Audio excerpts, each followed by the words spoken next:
Streaming has undeniably transformed the way that we watch TV and film, putting convenience and affordability at the front. But what does this mean for the traditional cinema?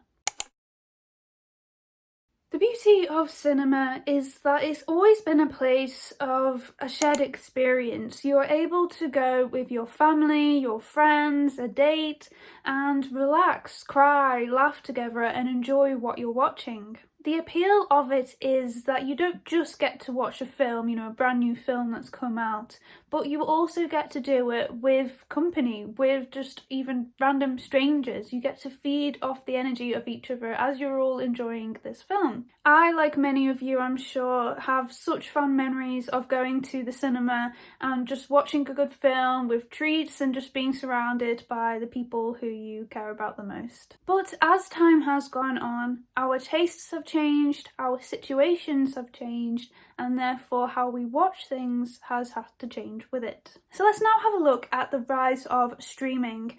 And there are so many streamers now, it's kind of crazy.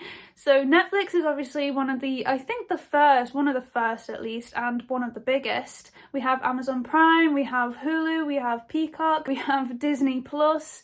It's just, there's so many to choose from. Suddenly, cinema is no longer cost effective or convenient, therefore losing its appeal. For example, a simple click of the button takes you in the comfort of your home to a variety of TV shows and films that you can watch from literally all across the world, old and new, for only $4.99. That's the standard price with ads for Netflix. This is compared to Odeon, for example, which is one of the big cinemas here in the UK, which is £9.49 to buy a ticket, and that's in person. So it's a bit cheaper online, but to actually go to the cinema and buy the tickets, it's £9.49. For anyone looking at this difference, it's pretty obvious why cinemas are declining. We are in a cost of living crisis, and so we're going to try and make any cutbacks that we can, and therefore going to the cinema and getting one ticket for one film for double the price pretty much of what you can get for one entire month of anything on Netflix.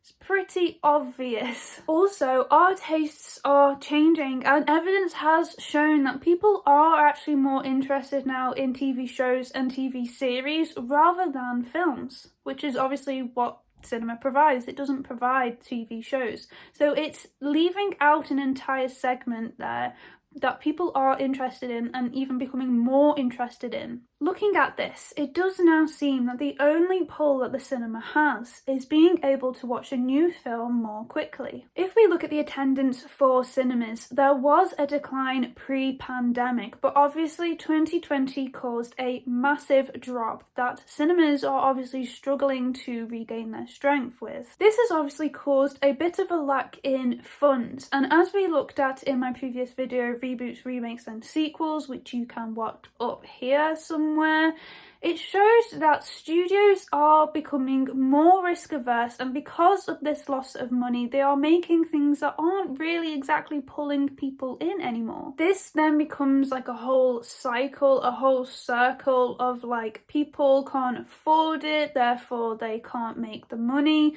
therefore what they're making isn't really up to the standards that it used to be, and therefore it just kind of goes round and round and round. Let's have a look at some statistics. So in 2020, 36% of adults chose to stream movies instead of seeing them in a theatre. The number of cinema sites in the UK has decreased from 878 in 2020 to 825 in 2022, and the number of cinema seats in the UK has decreased from 937,161 in 2019 to 790,000 in 2022. Studios are also increasingly co-financing deals with streamers such as Netflix, Amazon and Apple, which means that they are kind of completely taking out cinemas from the equation. They know where the eyes are, they know where the money is coming in from, and it's not cinemas. So after all of this, can cinemas survive?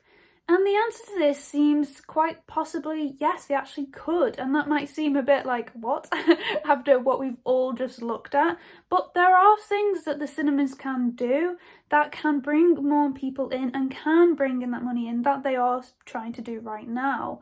And this might mean that they won't be the same on the scale that they used to be, but they can still be the cinemas that we know and we love, but with new changes. Cinemas are now taking steps to make it more of an experience instead of just going to watch a film and that's it. For example, they're now hosting Q&A nights, trivia nights, costume contests. They're also using VR and augmented reality to allow the audience to feel like they're actually participating in the movie, to make it that big experience. Studies have also shown that the likes of IMAX is still bringing in a lot of people as well. So this is possibly where cinema's strength lies. This is where they can grow from, making it more of an experience instead of just watching a movie. And this is certainly something that the streamers just can't do. What do you think about cinemas holding events? And do you actually care about the survival of cinema? Let me know your thoughts down below in the comments, and I will see you in the next one. Bye!